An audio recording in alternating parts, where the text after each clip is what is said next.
Dispepsia, dis é dificuldade, pepsia é digestão, é uma dificuldade de digestão, né?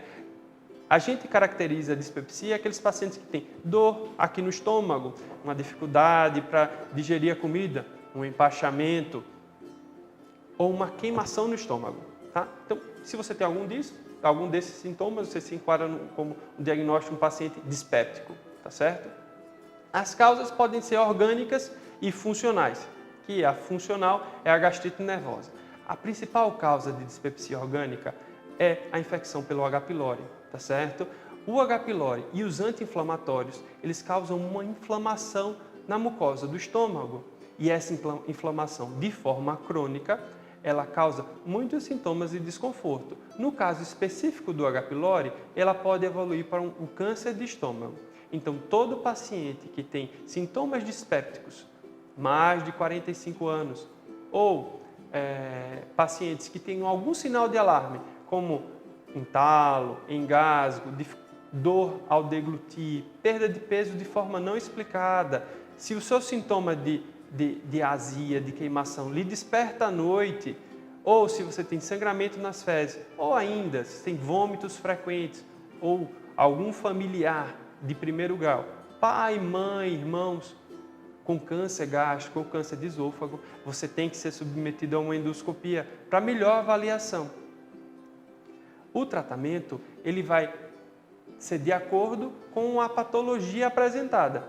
E aí você tem que fazer o que o seu médico manda. Lembrando que um grande diagnóstico diferencial de pacientes dispépticos, especialmente em idosos, é a gastroparesia. É a dificuldade do estômago fazer a propulsão da comida, certo? E algumas causas podem levar a essa gastroparesia, que é a ablação cardíaca, diabetes, gastrectomia, doença de Chagas, doença de Parkinson e pós-infecção viral. Isso tudo pode levar a um quadro de gastroparesia e você ter sintomas transitórios ou sintomas permanentes de dispepsia.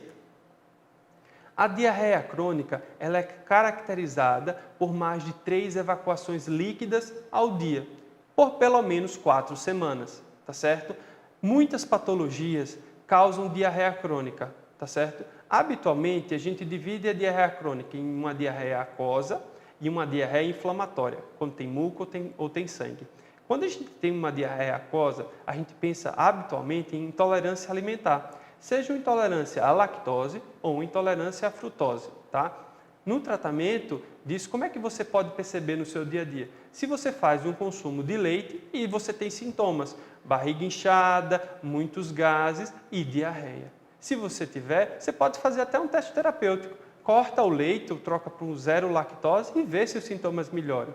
Se os sintomas não melhorarem ou se você não estiver satisfeito com o seu quadro clínico, procura um médico para poder avaliar melhor. Porque a gente tem várias causas de diarreia crônica. Quando vocês chegam para a gente no consultório, vocês não imaginam o que passa na nossa cabeça. Então a gente está pensando tanto em intolerância alimentar, como lactose e frutose, ou o seu pâncreas pode não estar funcionando, porque é comum que os idosos tenham uma diminuição da secreção bilio-pancreática e vocês podem ter uma insuficiência pancreática exócrina, ou seja, o pâncreas não funcionando, não tem enzima para digerir a comida e aí as bactérias do intestino elas crescem, digerem a comida, produzem muito gás e você pode ter óleo nas fezes, tá? As fezes com um aspecto meio gorduroso, como se você tivesse ingerido muito azeite.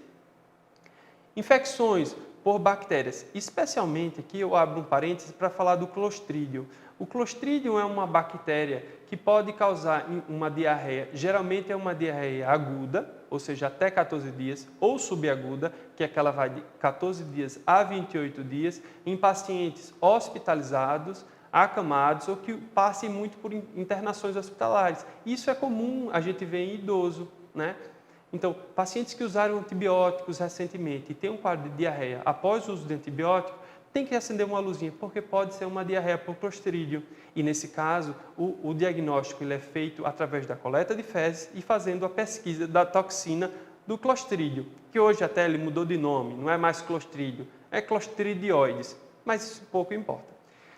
A giardíase e a estrongiloidíase são outras doenças que são duas parasitoses, né? um protozoário e um verme, que causam infecção, diarreia crônica, né? O tratamento deles, lembrando que a ivermectina, que foi muito utilizada ano passado, ou até mesmo esse ano, por algumas pessoas para tratamento, entre aspas, de Covid, ela não mata giardia, né? A ivermectina ela apenas mata estrongiloides e piolho, mas sobre os outros vermes ela tem pouca ação. Já a giardíase, a gente trata ela com o secnidazol, é o mesmo tratamento que a gente dá para a ameba. Tá? As doenças inflamatórias do intestino, que são a retocolite ulcerativa e a doença de Crohn, elas são caracterizadas por aquela diarreia inflamatória, que eu disse a vocês, que tem muco, que tem sangue. Então, é fundamental sempre a gente olhar para o nosso corpo, ver como é que está o nosso cocô, se tem sangue ou se não tem, qual a forma do nosso cocô, como é que ele está, quantas vezes a gente vai no banheiro, tá certo? Isso é fundamental. Outros diagnósticos menos comuns, você tem uma diarreia crônica por uma radioterapia ou por alguma insuficiência vascular dentro da barriga, um quadro que a gente chama de isquemia mesentérica crônica, ou ainda por algum tumor que produz hormônios que facilitam a diarreia.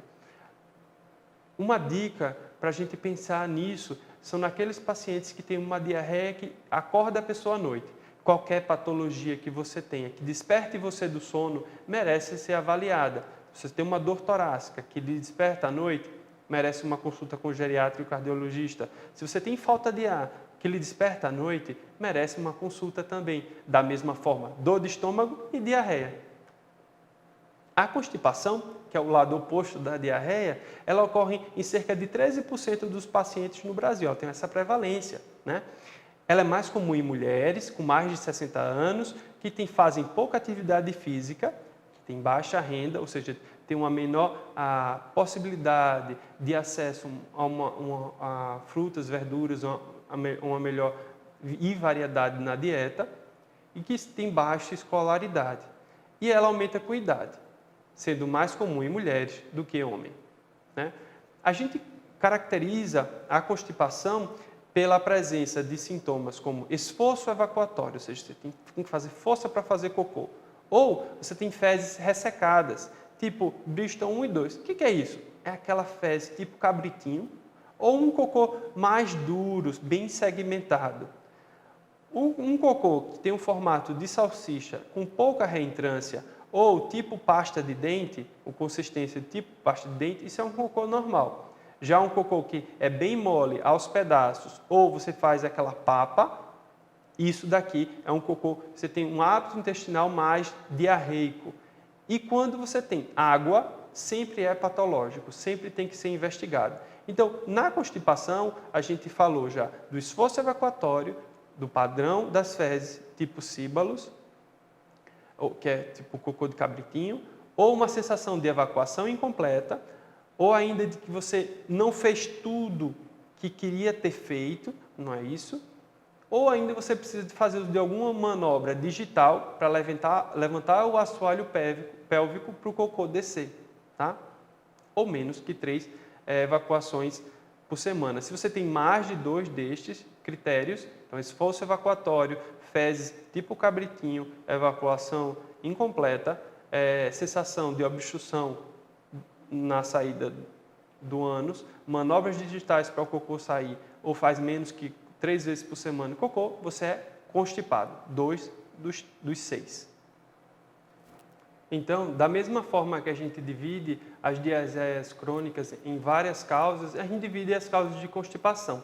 Elas podem ser primárias, então você tem algum defeito na contração do intestino grosso, né? Uma constipação que a gente diz, uma constipação de trânsito intestinal lento ou normal, e uma obstrução da via de saída. A obstrução da via de saída é quando você tem uma dificuldade de saída do cocô pelo ânus, né? Geralmente isso ocorre mais em mulheres, porque a vida toda elas passam, a mãe e a avó diziam, você não pode fazer cocô em todo lugar, você não pode usar esse banheiro, você só pode fazer em casa. Então, quando vem o estímulo de fazer cocô, ela tem o quê? Um reflexo de contrair. Não pode fazer aqui, não pode fazer aqui. E isso a gente tem que reensinar a pessoa a fazer cocô, né?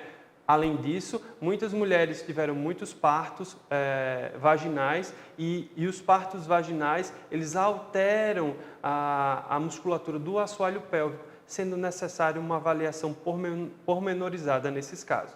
Além disso, ela pode ser secundária. Secundária é quê? Alguma doença neurológica, tipo diabetes, Chagas, Parkinson, esclerose múltipla, ou ainda secundária à medicação. Né? Medicamentos para transtornos do humor, medicações psiquiátricas, comumente têm um efeito colateral de lentificar o trânsito e aí com a lentificação do trânsito você tem um quadro de constipação medicamentosa, né? Sem falar no uso de opioides, né? Que foi uma febre nos Estados Unidos, né? E aí muita gente teve constipação por abuso de opioide, tá? Raramente a gente pensa em constipação, o hipotireoidismo como causa de constipação, né? E alguns tipos de alterações musculares, como distrofias miotônicas, que é muito raro da gente ver, certo? Outros, só para lembrar, além dos antipsicóticos e de remédios psiquiátricos, a gente tem antiespasmódicos, sulfato ferroso, antiácidos que contêm somente alumínio, e bloqueadores de canais de cálcio. Então, sempre é conveniente reavaliar essa polifarmácia que o idoso geralmente carrega consigo. Tá? O tratamento envolve medidas comportamentais, né? Então, primeiro, toda vez que tiver vontade de fazer cocô, pegar um banquinho pequeno para apoiar os pés e diminuir a angulação entre as pernas e o ânus para poder facilitar a saída do cocô, né? Tomar muito líquido, de 2 a 3 litros, lógico, se você não tiver nenhum problema cardiológico e nem renal que o impeça de fazer o consumo adequado de água, né? Comer fibras, né? É importante que a gente coma fibras, né? E você pode fazer esse consumo através de farelos de aveia, de linhaça, chia, junto com um mamão, 5 ameixas. Eu costumo dar um milkshake, que você pode pegar uma colher de sopa de creme de leite, com ou sem lactose, 5 ameixas sem caroço e um mamão sem caroço. Bate tudo no liquidificador e toma uma vez ao dia, como se fosse um milkshake matinal. Isso ajuda a regular o seu trânsito e às vezes, só isso resolve o seu problema. Se com isso a gente não tem melhora, então você aumentou o consumo de fibras, implementou as mudanças, está fazendo exercício, está tomando mais água, daí o ideal é que consulte um colega médico para avaliação e avaliar a necessidade do início de laxantes. Né? Lembrando que os pacientes que são constipados e passam 7, 14 dias sem evacuar, podem ter um fecaloma. E, idealmente, é que sejam examinados com um toque retal para avaliar se esse cocô endurecido está lá no ânus. Porque se tiver, é como se você tivesse um cano que você tem uma obstrução. Se você não tira essa obstrução, não tem como o cocô sair. Eu agradeço demais a oportunidade e estou à disposição.